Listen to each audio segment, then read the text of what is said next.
जंगल जगार ये सब दुर्मूल्य कंटेई कोली बहुत सुंदर बहुत टेस्ट आपण जो आसवे देखिए निजे आखिरे देखिए आमे मध्य देखि विश्वास करूछु पूजा बत्ती मंदिर जोठी बत्ती अखंड बत्ती जलुछि बहुत सुंदर जगह आपको पाद पद्म मुंडिया को जावाक हेले सीधा आपण गोटे रूट धरतु बरमुंडा खंडगिरी रु आपण कलिंग स्टूडियो सम हॉस्पिटल जो रास्ता रही से रास्तार आग को बढ़े यहाँ सहित आपण से गोटे रूट रे ही जिबे जो चंदका रूट टी पड़े बहुत सुंदर रास्ता आप देखिपुं से रूट रे आपण 2-3 किलोमीटर बाट जावा परे आपण अंधारुआ छकरे पहुंचे आपण यही रास्ता रे धीरे धीरे आग को बढ़े जो अंधारुआ गाँ छक रही टिके आग को आसवे चंदका आड़ को आसवा परे गोटे खड़ी छक अच्छी खड़ी छक एइथिपाई कहा जाए कारण एठी जो पत्थर खଣି गुड़िक थिला खड़ी पत्थर बाहरुला से यार ना खड़ी छक रही खड़ी छक को आप बापटे आगे बढ़े अंधारुआ गाँव को जो रास्ताटा पड़ी बर्तमान आम से खड़ी छक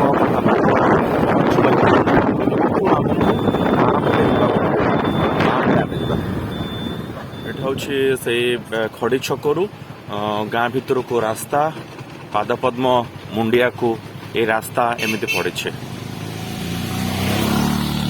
ये कंक्रीट रास्ता एबे कर दे अंधारुआ जगन्नाथ प्रसाद गाँव रु एमती रास्ताटा लंबी आपण पूरा किसी असुविधा हेनी आप आराम से आसीपारे ठाकुर पाखक यहाँ पाद चला रास्ता यपटे रही किंतु यपटे गाड़ी रास्ता रे आपण आराम से जापारे दुई पटे पूरा घंच जंगल सबुज बनानी बहुत सुंदर चंदन गछ भी ये रही आहरी बड़ बड़ गछ थी ये स्थानीय लोक कहवा कथा जे चोरी चोरी हो जाए तथापि गाँ कमिटी रक्षणाबेक्षण रही पानी व्यवस्था हो सारी पाइप पड़ी आप देखुं ये शुद्ध पानीय जल मिल पारे आपको भोजी भात करने ये आम चली चली जा एमती तो प्योर ऑक्सीजन आम स्वप्न तो ये जो आसीचे प्योर ऑक्सीजन टिके बुलिकी बहुत सुंदर जगह बहुत चमत्कार जगह शीत सरी सरी आसुची प्राय गचर आप देखिए फूल फल सब हो बसंत आसुचे वर्तमान बहुत चमत्कार समय ऋतु अनुसार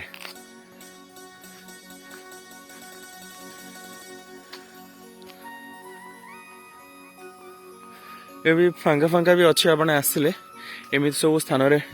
भोजी फोजी भी करें समस्त आसमती खाली जगह बहुत अच्छे परिष्कार जगह भी अच्छे ये अनुरोध रही जो मैंने वीडियो देखुं तो ये जगह को सब आसुँच सतर्क रही सतर्क ये कहूँ जे आप से जगह को असना करेंगे ना आउ गोटे कथा जंगल जगार ये सब दुर्मूल्य कंटेई कोली बहुत सुंदर बहुत टेस्ट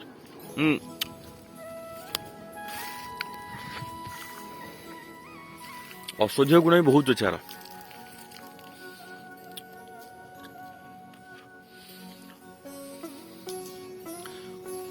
धीरे धीरे गुड़ा सब दुर्मूल्य हो गला मिलवा कष्ट क्या सब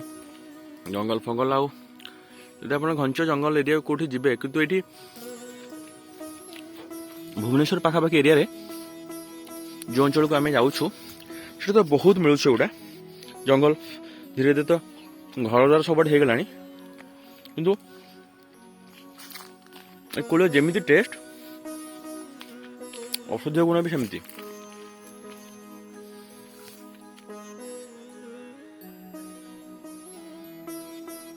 ये देखुन केते भर्ती अच्छे बढ़िया जोड़ा पाची जोड़ा कला कला देखा जोड़ा पाची से कम खाए टेस्टी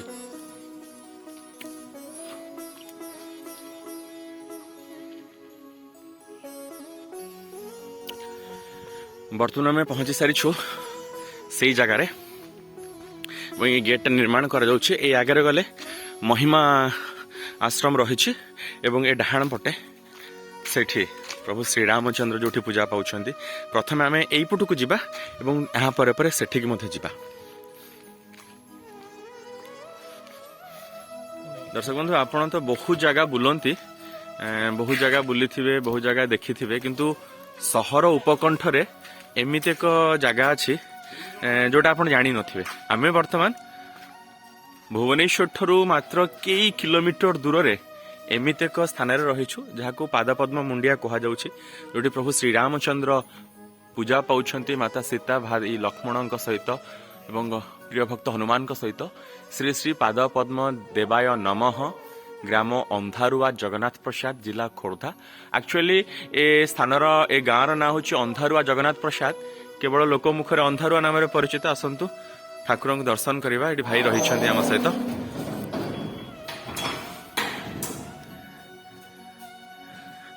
ଦେଖନ୍ତୁ ପ୍ରଭୁ ଶ୍ରୀରାମଚନ୍ଦ୍ର, ମାତା ସୀତା,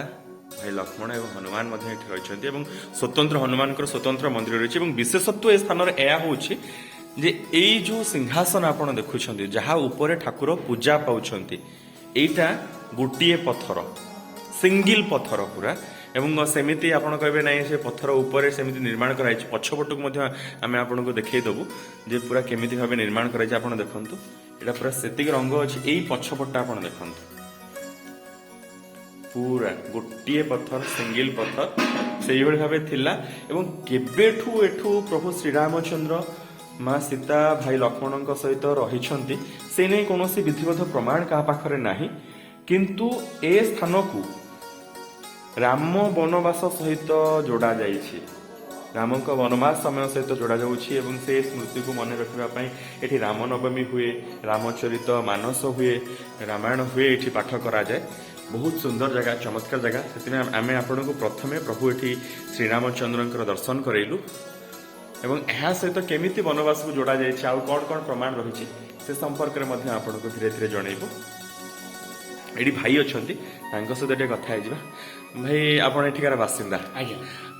କେମିତି କ'ଣ ଏ ସ୍ଥାନ ଲୋକଲୋଚନକୁ ଆସିଲା? ମୋର ଇଏ ପ୍ରଥମ ମାନେ ରାମାୟଣ କଥା। ହଁ ଯେତେବେଳେ ପ୍ରଭୁ ଶ୍ରୀ ରାମଚନ୍ଦ୍ର, ମା ସୀତା, ଭାଇ ଲକ୍ଷ୍ମଣ ହଁ ବନବାସ ଯାଇଥିଲେ, ହଁ ହଁ କିନ୍ତୁ ଏଠାକୁ ଆସିବାର ପ୍ରମାଣ ଅଛି। ହଁ କାରଣ ଯୋଉଟା କହୁଛନ୍ତି ପାଦ ଚିହ୍ନ ଅଛି, ପ୍ରଭୁଙ୍କର ସୀତା ପାଦ କୁଣ୍ଡ ଚିହ୍ନ, ଅଛି। ମା ସୀତାଙ୍କର ଗାଧୁଆ କୁଣ୍ଡ ଓକେ। ଅଛି। ହଁ ସେଥିପାଇଁ ଆମେ ପ୍ରମାଣ ପାଇଲୁ ଯେ ଏଠି ରାମଚନ୍ଦ୍ର, ପ୍ରଭୁ ରାମଚନ୍ଦ୍ର ବିଜେ କରିଥିଲେ। ହଁ ଆପଣ ଦେଖନ୍ତୁ ଅଲଗା ମନ୍ଦିରରେ ରାମ, ଲକ୍ଷ୍ମଣ, ସୀତା, ହଁ ରାମ ପଟେ ସୀତା ସବୁବେଳେ ରୁହନ୍ତି। ରୁହନ୍ତି। ହଁ କିନ୍ତୁ ବନବାସ ସମୟରେ ହଁ ମା ସୀତା ରାମ, ଲକ୍ଷ୍ମଣ ଭାଇଙ୍କ ମଝିରେ ହଁ ମାନେ ସୁରକ୍ଷିତ ଭାବେ ଯିବା ପାଇଁ ଯାଉଥିଲେ, ମଝିରେ ଯାଉଥିଲେ। ସେଥିପାଇଁ ପ୍ରମାଣ ଦଉ। ଓକେ, ଏଠି ମାନେ ସେଇ ଅନୁସାରେ ମା ସୀତା ଏଠି ମଝିରେ ରହିଛନ୍ତି। ଆଉ ତାର ପ୍ରଧାନ୍ୟ ହେଉଛି ଆମର ଯୋଉ ପାଦପଦ୍ମର ପାଦ ଚିହ୍ନର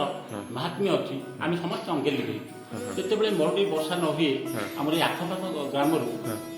ଭଜନ କୀର୍ତ୍ତନ ଆସିକି କ୍ଷୀର ଢାଳି ଭଜନ କୀର୍ତ୍ତନ କଲା ସମୟରେ ପ୍ରବଳ ବର୍ଷା ହୁଏ। ଓହୋ, ଭଜନିଆ ତାଙ୍କର ସମସ୍ତ ସବୁ ଯନ୍ତ୍ରପାତି ଓଦା ହେଇକି ମାନେ ଏ ପ୍ରମାଣ ବି ପ୍ରମାଣ ଅଛି। ମାନେ ଏଟା ତାହେଲେ ଏଟା ଗୋଟେ ବହୁତ ପବିତ୍ର ସ୍ଥାନ। ପବିତ୍ର ଠିକ ଅଛି, ଆସନ୍ତୁ ସେଠିକି ଯିବା ଏବଂ ସେ ସ୍ଥାନ ମଧ୍ୟ ସବୁ ଦେଖିଦବା।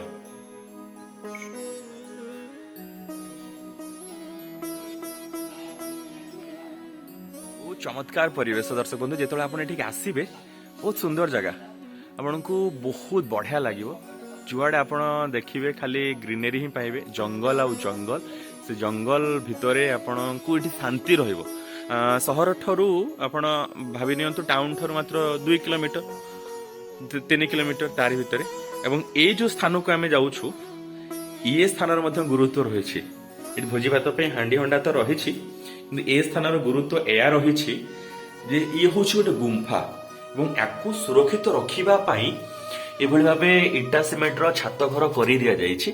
ଇଏ ଗୁମ୍ଫା ଏବଂ ଗୁମ୍ଫା ସହିତ ଗୋଟେ ସୁଡ଼ଙ୍ଗ କନେକ୍ସନ ଥିଲା, ତାକୁ ବନ୍ଦ କରି ଦିଆଯାଇଛି। ଏବେ ଏମିତି ସିମେଣ୍ଟ ମାରିକି ଏସବୁ ବନ୍ଦ କରି ଦିଆଯାଇଛି ଏବଂ ଏହାର କନେକ୍ସନ କାଳେ ଥିଲା ଖଣ୍ଡଗିରିକୁ। ଏଠି ଯୋଉ ସାଧୁ ସନ୍ଥ ମାନେ ଆସୁଥିଲେ ସେ ସମୟରେ ଧ୍ୟାନ କରୁଥିଲେ ତପସ୍ୟା କରୁଥିଲେ ସେମାନେ ଖଣ୍ଡଗିରି ଯିବାକୁ ଚାହିଁଲେ ସୁରକ୍ଷିତ ଭାବେ ଏହାରି ଭିତରେ ଖଣ୍ଡଗିରି ସେଠି ସେ ସୁଡ଼ଙ୍ଗରେ ବାହାରୁଥିଲେ ସେ ଗୁମ୍ଫାରେ ବାହାରୁଥିଲେ କାରଣ ସେ ସମୟରେ ଜଙ୍ଗଲ ଥିଲା ଜୀବଜନ୍ତୁଙ୍କର ଭୟ ଥିଲା ବାଘ ଭାଲୁ ଥିଲେ ସେଥିପାଇଁ ଏଇଟା କାଳେ ନିର୍ମାଣ କରାଯାଇଥିଲା ବୋଲି କୁହାଯାଉଛି ଏଠି ମଧ୍ୟ ଆପଣ ଆସିଲେ ଏ ସ୍ଥାନକୁ ମଧ୍ୟ ଦେଖିବେ ମାନେ ପାହାଡ଼ର ପଛପଟେ ସବୁ ବିଲଗରା ଆମର ଅଛି ଯଦି ପାଣିର ଅଭାବ ହୁଏ ଲୋକମାନେ ସବୁ ଜେଜେବାପା ଆମର ସମସ୍ତେ ଆସି ଏ ଯେଉଁ ପାଦ ଚିହ୍ନରେ ରାମାୟଣ 7 ଖଣ୍ଡ ପଢ଼ା ହେବ କ୍ଷୀର ଢଳା ହୁଏ କ୍ଷୀର ଢଳା ହେବରେ 1988 ମସିହାରେ ମୁଁ ମୋ ପ୍ରତ୍ୟକ୍ଷ ପ୍ରମାଣ ପାଇଛି କ୍ଷୀର ଢାଳିବା ଭିତରେ ରାମାୟଣ 7 ଖଣ୍ଡ ଏମିତି ବର୍ଷିବ ଯେ ଖୋଳ ମୃଦଙ୍ଗ ସବୁ ଓଦାଉଦି ହେଇଯିବ ଏବଂ ଆମ ବିଲବାଡ଼ି ସବୁ ବଞ୍ଚିଯିବ ଆମର ତାହାର ଅନୁମତି ପ୍ରବତ ପାଇ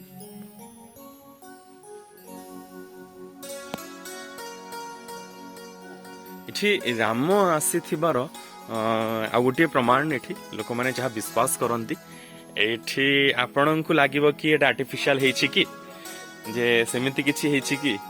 ନା ଆପଣ ଯେତେବେଳେ ଆସିବେ ଦେଖିବେ ନିଜେ ଆଖିରେ ଦେଖିବେ ଆମେ ମଧ୍ୟ ଦେଖି ବିଶ୍ୱାସ କରୁଛୁ ପୂଜା ହୋଇଛନ୍ତି ସେଥିପାଇଁ ଫୁଲ ଦେଇ ଦିଆଯାଇଛି ତଥାପି ଆମେ ଆପଣଙ୍କୁ ଦେଖେଇବୁ ଏଇଠି ଦେଖନ୍ତୁ କ'ଣ ଯୋଉ ପୂଜା କରାହେଇଥିଲା ଏ ହେଉଛି ଆଙ୍ଗୁଠି ଚିହ୍ନ ହେଲା ଏଇଟା ପୁରା ପାଦ ଚିହ୍ନଟା ଏତିକି ବଡ଼ ପାଦ ଚିହ୍ନ ଏଇଟା ଗୋଟେ ପଥର ଥିଲା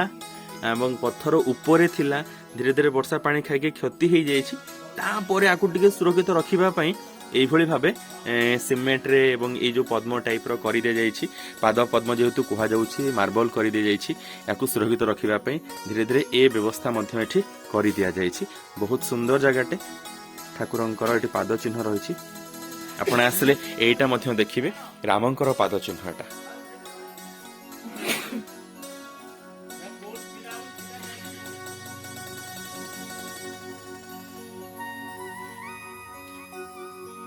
एबे आसंतु आपणको एई पादपद्म मुंडिया आउ एक स्थान को नबा जोटा चिरस्रोता जेत बड़े आपण आसबे पानी थिबो आपण भाबी हाँ झरणा सेमिति थिबो एक थिबो किंतु ये गोटे कुंड भलिया रहिছে जहाँ को कहा जाउछि सीता कुंड माता सीता एठिक आसीथिले कुंड रहिছে एवं पानी एभली अवस्था रहिছে केते बाट पर्यंत गभीर जणा नाही तथापि एठी एभली भाबे सीताकुंड या कह जाऊँगी पानी जिते आप आसतु यही भाव थी चिरस्रोता आगुरी ये पानी व्यवहार करा किंतु धीरे धीरे गछपत्र पड़ी पानी ये अवस्था रही ये देखु पूरा जंगल जुआडे देखिए आप खाली गछ ही गछ बहुत औषधीय गछ ये रही चंदन गछ ये अच्छी अन्य गछ बहुत औषधीय गछ ये स्थानीय लोक कहवा कथा ये जे बाबा थिले ये गछ पत्र संग्रह करे से एमती माने प्रसाद प्रस्तुत करती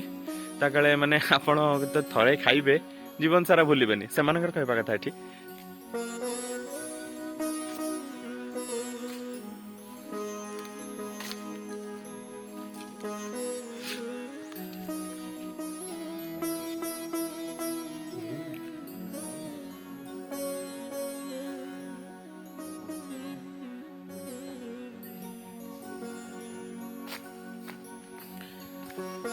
जंगलिया रास्ता बहुत सुंदर जगह काजू बण आपण कहीपर किंतु बहुत औषधीय वृक्ष ये रही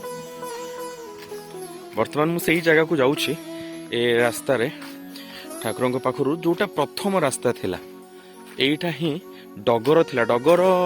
माने आप बुझे अनेक बुझी पारुथिबे शुणिकी बर्तमान ए सब दी साइड रे पत्थर दिया जाए यहाँ गोटे पहाड़ टाइप करा पहाड़ उपरको आस्ते आस्ते मांकड़ भी ये बहुत अच्छा अन्य सरीसृप तो बहुत अच्छा मांकड़ ये बहुत हाँ यही रास्ता रे मेन मुख्य रास्ता रू एमती जंगल भितर डगर थिला अर्थात जो मैंने गाई फाई जाइए जो रास्ता तैयारी कर दिए जंगल भितर को एवं से भितर गली गली लोक मैंने जा आसा करती ये जंगल भितर एमती रास्तार प्रथम लोक मैंने जो स्थान को आसुले ये जंगल भितर गली गली गोटे छोटिया रास्ता था आप भावी नियंतु एमती बण भितर झटामटा देके आसुले एठी जे रही प्रथम आंक कथा एबे कही नौछि ये होछंती पद्मलाभ बाबा पद्म मुंडिया एवं ये बाबा तिरोधान हो सारी 2004 रु ए बाबा ए स्थानर उन्नति होइछि ए स्थान लोकलोचन को बेसी आसी ये आसिक बेसी एठी रहिबा परे पूजा पाठ करिबा परे धीरे धीरे ए स्थानर ना हेइथिला आंको पई ए पद्म मुंडिया रे लोक मैंने आसिले जानिले जहाँ एठिकार लोकंर कहवा कथा एवं निजे बाबा एठी ठाकुर को प्रभु श्रीरामचंद्र को पूजा करने माठिया पानी 3-4 किलोमीटर बाट चली चली धरिकी आसुले गछरे पानी देवाई गछ जो रही तार रक्षणाबेक्षण करने एठी बहुत प्रयास थिला। वर्तमान आम अलेख गादी पाखक जाऊँ नाली नाली घर आप जापारे महिमा अलेख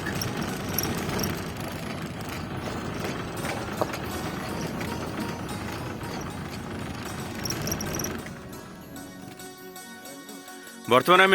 पहुंच सारीछु से पादपद्म मुंडियार आउ एक स्थान रे गुरु ब्रह्म महिमा अलेख एवं आकु कहा जाउछि प्रबुद्ध विहार जयकृष्ण बाबा द्वारा एठी महिमा धर्मर प्रचार प्रसार होइथिला। एठी पूरा सतर्कता लिखा जाइछि अशौच थिबा व्यक्ति छता जोता पादुका व्यवहारकारी तथा मादक द्रव्य सेवनकारी संपूर्ण प्रवेश निषेध एठी महिमा धर्म समाज तरफ सुतपूत भाव एठिकी आसवाक पड़ो। बहुत सुंदर तो लगुच एठू बहुत बढ़िया जगह काम चली एठी महिमा धर्म धूलिया बाबा द्वारा आरंभ होता महिमा धर्म को परवर्ती मुहूर्त में भीम भई द्वारा यार प्रचार प्रसार करा एवं ए प्रबुद्ध विहार मध्य ए अंधारुआर ए पादपद्म मुंडिया उपरे थिबा ए प्रबुद्ध विहार अलेख महिमा धर्म को नहीं बहुत कनेक्शन रही। प्रबुद्ध गुरु महिमा स्वामी महिमा धर्म प्रचार काल रे गिरी पादपद्म पहाड़ को विराजमान हुई निश्चल आत्मयोग समाधि उपविष्ट हेले तांकर बाह्य ज्ञान सूत्रादि रहिला नहीं केवल कलेवर मात्र प्रत्यक्ष हुए अंगर केबे ही विचलित बा कंपन हो नथाए कलेवर तेज किछि म्लान हो नथाए। स्वामी जोगासन काल रे गोविंद बाबा नृसिंह बाबा गुरु आज्ञा द्वारपाल भाव में 21 दिवस जाग्रत थिले 21 दिन धरी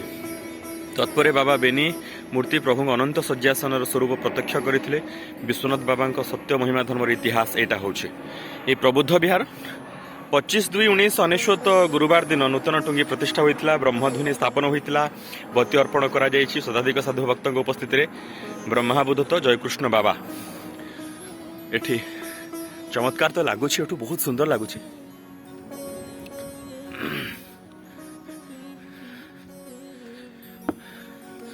महिमा अलेख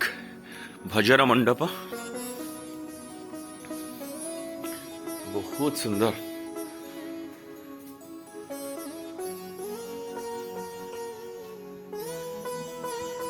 चमत्कार जगटे जो आप आसवे पादपद्म मुंडिया को एठी मध्य आसवे आपको बहुत बढ़िया लगे देखु एवं तो बंद थी गेट ध्वनि अखंड दीप जोटा यार भितर जलुचे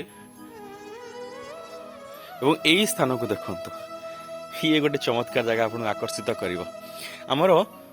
हिंदू धर्म रे विशेषकर ओडिशा रे तो मु देखी प्राय अन्य स्थान में रही था गोमूत्र एवं गोबर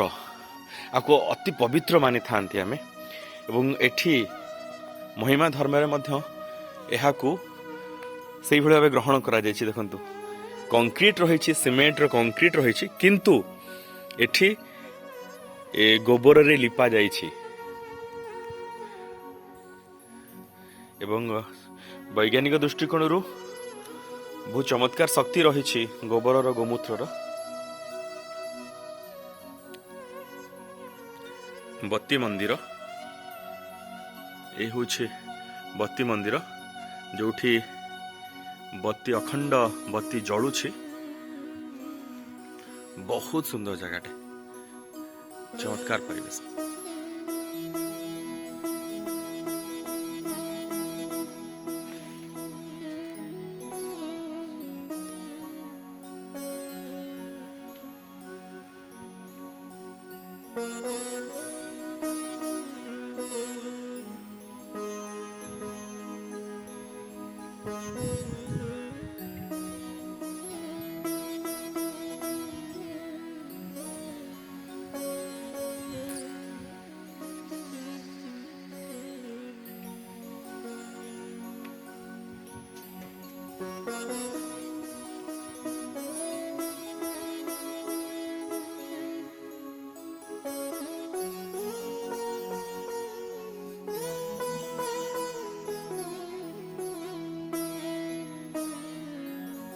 के सुंदर परिवेश आपन किछि भी दृश्यमान होनथियो शीत दिन धुआं धुआं ही केवल देखा जाउछि नले वर्षा दिने तो बहुत चमत्कार दृश्य देखा जिवो पाखरे पहाड़ अछि चाष जमी अछि रास्ता सब बढ़िया देखा जाए।